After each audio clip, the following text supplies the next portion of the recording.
Transitar desde la investigación académica a la producción cinematográfica no es una tarea fácil. Los procesos creativos, el lenguaje, las aproximaciones se mueven en arenas distintas.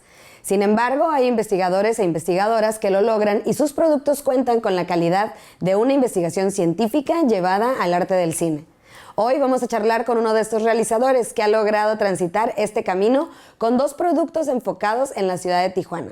Esto es Diálogos desde la Frontera. Acompáñenme.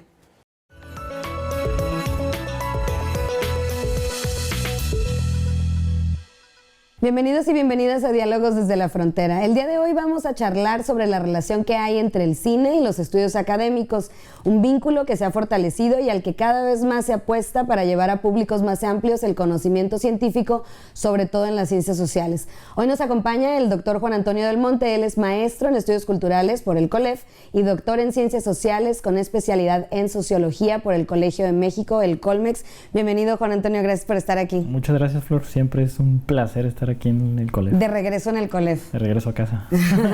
Y bueno, hay 2 trabajos de tesis que tú tienes, uno de tu maestría y otro del doctorado, que precisamente nos hablan de una región geográfica que tiene que ver con Tijuana, pero también con identidades transnacionales, con pues toda la complejidad que implica esta frontera, que pareciera que ya mucha gente lo aborda, pero al mismo tiempo cada visión es distinta. Entonces me gustaría que nos platicaras un poco de estos 2 trabajos de tesis, el que hiciste sobre movilizando las identidades, las culturas urbanas de bikers y lowriders en Tijuana, y luego de tu trabajo de tesis doctoral también en el Colmex. Sí, efectivamente me especialicé académicamente en estudios socioculturales sobre la frontera, ¿no? Y específicamente sobre la construcción de identidades transfronterizas en la maestría, que es en el caso de bikers y lowriders, y sobre el caso de deportados que viven en la calle en el caso del doctorado, ¿no? Y en la maestría hice un trabajo sobre cómo se han construido identidades alrededor de motocicletas y alrededor de automóviles, que son el caso de bikers y lowriders, y es un fenómeno muy fronterizo, muy de la región, porque son 2 fenómenos que surgen, digamos, del lado americano, uno muy vinculado a la idea como del patriotismo norteamericano, el American Biker, y el otro más vinculado al movimiento chicano, ¿no? Que es el caso de los lowriders, ¿no? Que los lowriders, para los que no sepan, son este grupo de personas como con una iconografía pachuco, chicana o chola, ¿no? Este continuo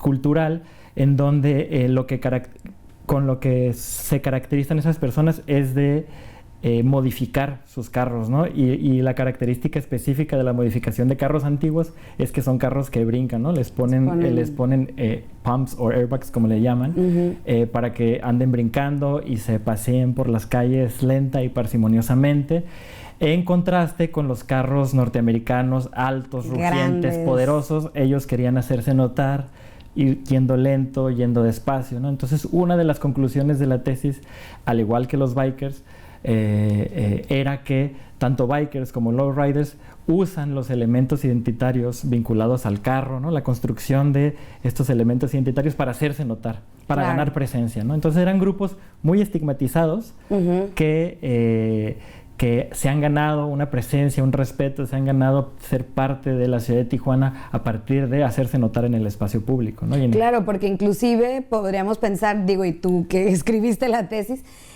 bueno, en el caso de los bikers también está muy asociado el estereotipo como el blanco, norteamericano, nacionalista, más de derecha, no sé. Y en cambio, los lowriders, pues como dicen, ¿no? Están asociados a otros rasgos culturales, inclusive, pues, de origen mexicano o chicano. Sí, y algo muy importante como que creo que los vincula a los 2 es su asociación con los movimientos juveniles, ¿no? Son movimientos que provienen de proyectos juveniles en donde el joven siempre ha sido asociado como este personaje social que está fuera de control, que no tiene idea de lo que quiere, y que entonces esta idea del rebelde sin causa, el que está el forajido, el que está fuera de la ley, y que más bien solo actúa por ser alguien impulsivo, ¿no? Y entonces, bueno, acá el conflicto o el pleito, la tensión que han tenido bikers y lowriders es más bien hacerse notar para que el público tijuanense, en el caso específico de mi tesis, pues entienda que más bien son personas como muy involucradas con la comunidad, ¿no? En el caso de los bikers, que son quienes, de quienes, por cierto, hice un documental que podemos platicar más adelante. Sí. Ha habido un pleito como de 50 años para revertir el estigma de personajes malosos, violentos, al que está asociado, porque por supuesto, tú los ves, traen chalecos, paliacates, cara de malos, son motos que rugen, claro, ¿no? Entonces, claro, o sea, tú los ves y dan la idea de, te asustan, ¿no? Claro. Yo me sentía muy seguro alrededor de ellos, por supuesto, pero es porque ha habido confianza, ¿no? Claro. Y bueno, eso por un lado, del lado de la tesis, de la tesis de maestría. En el lado de la tesis de doctorado fue un... Que se llama Bad Hombres, deportación y vida callejera. Es sobre deportación y vida callejera. Y en ese sentido yo lo que hice fue hacer una etnografía con habitantes de calle, ¿no? Aquí en la ciudad de Tijuana, que tienen un pasado de deportación. Ahí lo que yo hice fue pasar aproximadamente 2 años y medio asistiendo cotidianamente a los espacios de vida de estas personas para entender el proceso de llegar a vivir a la calle una vez que te han deportado, ¿no? Entonces ahí reconstruí a lo largo de 4 o 5 capítulos todas esas dimensiones que le suceden en la vida de una persona para pasar de ser un mexicano que vive en Estados Unidos con una serie de prejuicios y discriminaciones operando de aquel lado, en donde el estado policial y penitenciario actúa sobre ti, después te deportan, y ahora donde te deportan al lugar pues de donde eres, ¿no? A México. Pero ¿qué pasa? Que en México no tienen redes, no tienen... Era gente que tenía a lo mejor ya mucho tiempo viviendo en Estados Unidos. Tenían un proyecto de vida en Estados Unidos y en México ya no tienen nada que hacer, y entonces pues no tienen nada más que, no les queda otra salida más que insertarse en las dinámicas de la vida callejera, ¿no? Y entonces su mundo de vida está muy delineado a la sobrevivencia cotidiana, ¿no? No los quiero ni tachar ni de víctimas ni de culpables, simplemente fue una tesis que reconstruyó el proceso de cómo te conviertes en un habitante de calle, o cuáles son todos esos factores que operan para que alguien deportado pues sea habitante de calle acá en la ciudad de Tijuana específicamente. Pues eso está súper interesante. Vamos a hacer un pequeño corte y ahorita seguimos platicando. No se vayan, ya regresamos a Diálogos desde la Frontera. Bienvenidos de regreso a Diálogos desde la Frontera. Si nos acaban de sintonizar, estamos platicando sobre cine, producción audiovisual y el trabajo académico, y tenemos a Juan Antonio del Monte, es doctor en Ciencias Sociales, con especialidad en Sociología por el Colegio de México, y bueno, también un egresado de aquí del COLEF de la maestría. Nos estabas hablando de la tesis de doctorado que hiciste precisamente en el Colmex sobre los deportados y la vida en la calle de estas personas, localizado aquí en la ciudad de Tijuana. Me gustaría que me platicaras un poco cómo fue este proceso, porque digamos que se puede pensar, o en el imaginario podría estar esta parte de, pues son temas que incitan al morbo, es hablar de temas que mucha gente que vivimos en las fronteras lo vemos, pero realmente no sabemos nada al respecto. ¿Cómo fue esta experiencia y cuáles son algunos de los detalles que nos puedas compartir? Sí, de acuerdo. Mira, algo que quizá puede resumir de qué se trata la tesis, y ahora abundo en cómo fue mi proceso de entrar a ese campo de investigación. Yo podría resumirlo en el título de la tesis de doctorado, que es el vórtice de precarización. Entonces, yo reconstruí ese proceso a partir de mi trato cotidiano con estas personas, de cómo estas personas cada día que pasa en la calle es un día más en que su vida se precariza, no solo en términos laborales, que es la idea de precarización común, sino se precariza en términos vitales, ¿no? Entonces, por ejemplo, y un resumen es esta forma de ver hacia el futuro que todos tenemos, todos operamos en nuestra vida cotidiana pensando en que pues vamos a trabajar para ganar dinero porque quiero irme de vacaciones. Estas personas en realidad su vida cotidiana la hacen para sobrevivir al día, ¿no? Entonces para salvar el día, ¿no? Entonces su marco de operación está limitado a eso por las condiciones materiales en las que están. Entonces el vórtice de precarización, esta idea del vórtice como de una espiral que te va chupando, yo como que rebato la idea de que el mérito propio es el que te saca el cambio está en uno mismo. El cambio está en uno mismo, exactamente, para colocar la idea de que si no hay una fuerza externa que te saque una vez que estás dentro de ese proceso de precarización, es muy difícil salir por uno mismo porque se involucra desnutrición, consumo de drogas, redes de criminalidad callejera, brutalidad policial, una serie de factores que se combinan para mantenerte ahí en la calle, que te hacen muy difícil salir de la calle, ¿no? Y entonces ese podría ser como el resumen. Entonces, si no hay esas fuerzas externas como programas gubernamentales integrales o en el caso de uno de ellos, porque yo seguí casos, yo construí casos que tenía vínculos familiares todavía activos o vigentes, si no tienes familia o amigos que estén como interesados en sacarte de ahí, o un programa gubernamental, las personas van a seguir ahí. Y el caso extremo, pues habrá que decirlo, es el fallecimiento, ¿no? Claro, de la muerte. Es la muerte, ¿no? Y hemos hablado aquí en el CONLEF, en otros programas, con otros investigadores que han trabajado también la cuestión de los deportados en términos de la salud mental, ¿no? O sea, la precarización también incluye esta parte de la salud mental. Pero bueno, ambas tesis de maestría se han convertido en trabajos de cine, de documental y bueno, de cortometrajes. Y no, bueno, sí es un cortometraje documental, el que se hizo de la maestría, que es Debajo del Cuero, es el título, y del documental es el de Bad Hombres, Deportación y Vida Callejera. Ahora, ¿cómo se transita de un lenguaje académico a un lenguaje para cine, que lo entiendan otros públicos? ¿Cómo es esta relación que hiciste? Pues mira, habría que decir, o tendría yo que decir aquí, que mis aproximaciones de trabajo académico son etnográficas, ¿no? Y ese es un campo bastante bondadoso para transitar hacia otro tipo de lenguajes como el lenguaje cinematográfico.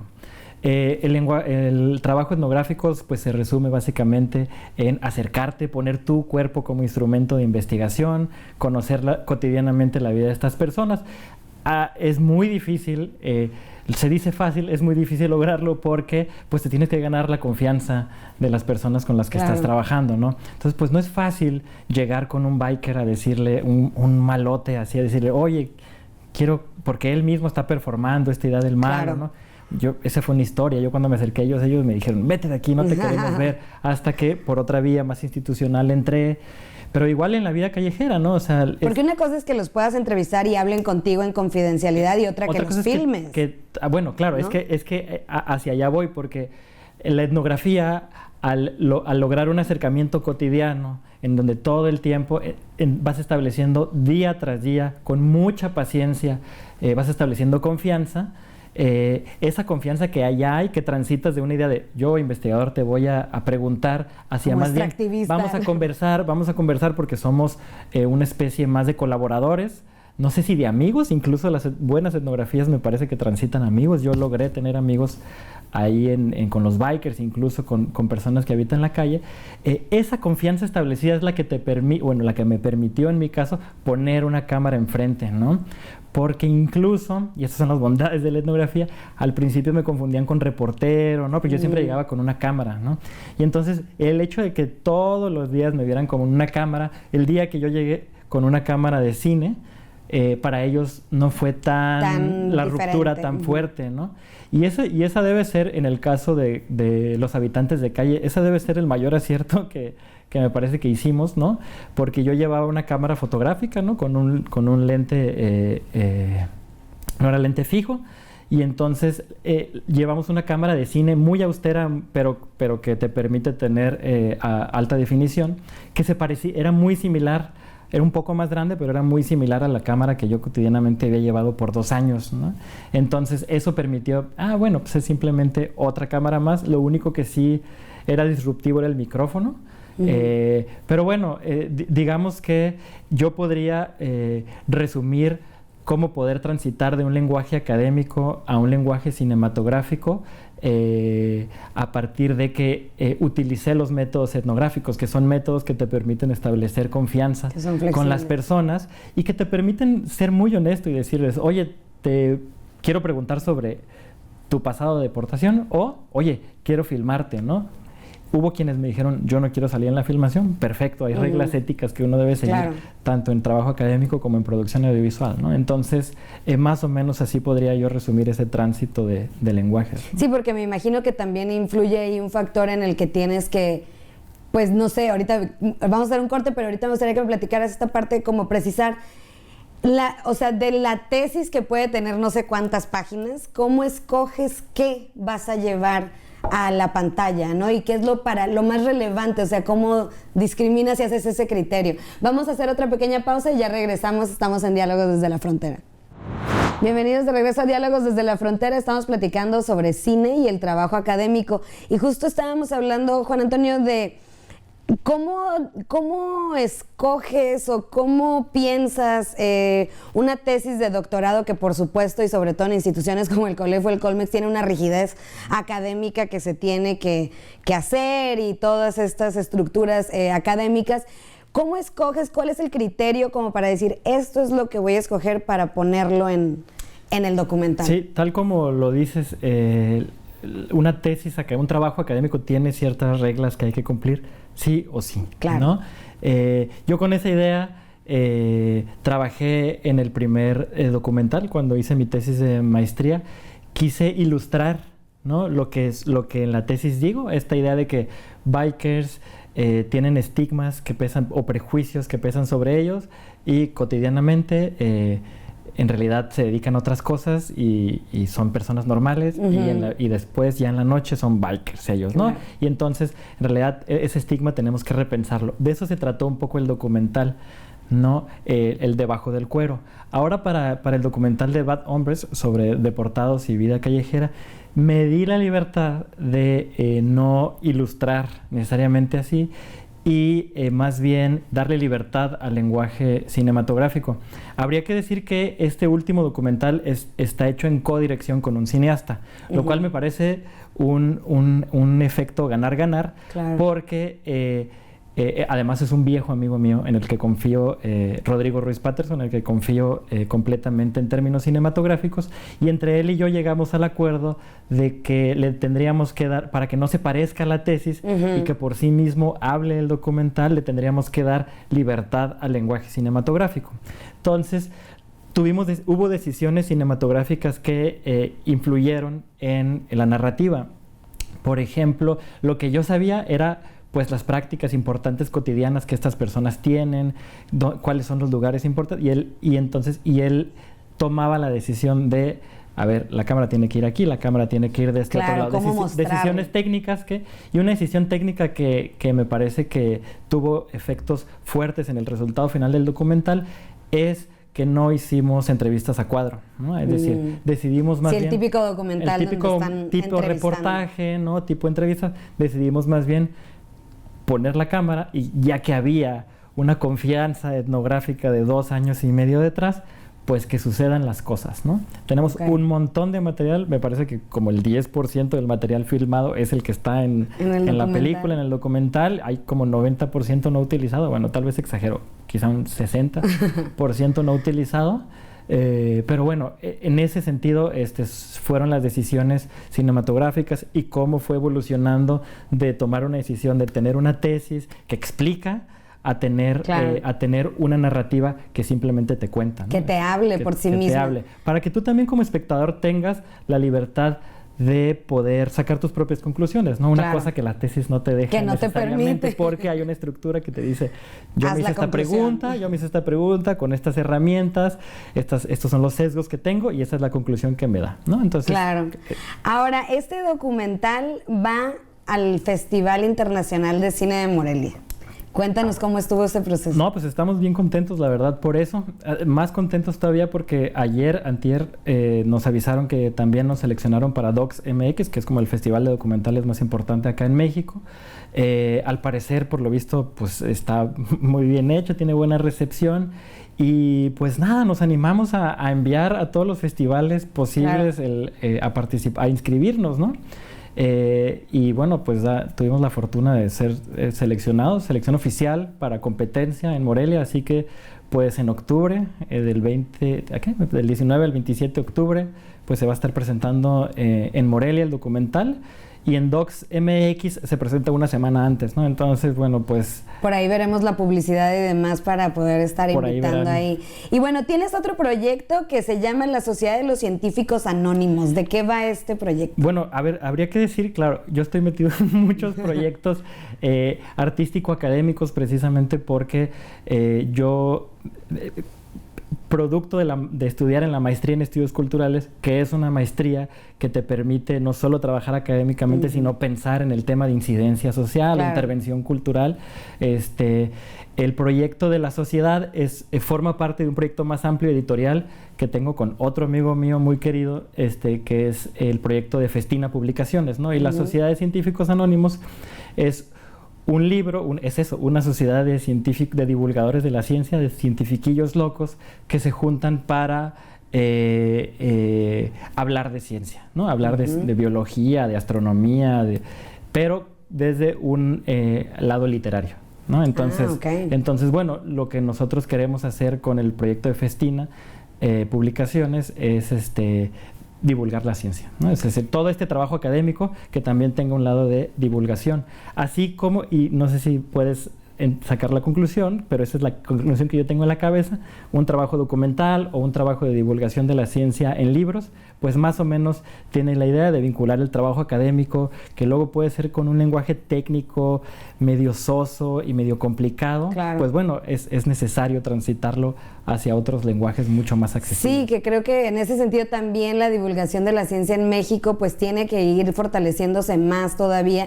Creo que lo que nosotros hemos visto en nuestra experiencia aquí en el COLEF también tiene que ver con que a veces las ciencias sociales son o parecerían un poco más complicadas de divulgar en términos tradicionales, ya que pues las ciencias duras, por así decirlo, pues hacen experimentos y para niños, pero ¿tú has visto en tu experiencia que se está transitando, se está fortaleciendo, que los académicos y las académicas vayan cada vez más a buscar estos espacios? Pues mira, hay esfuerzos.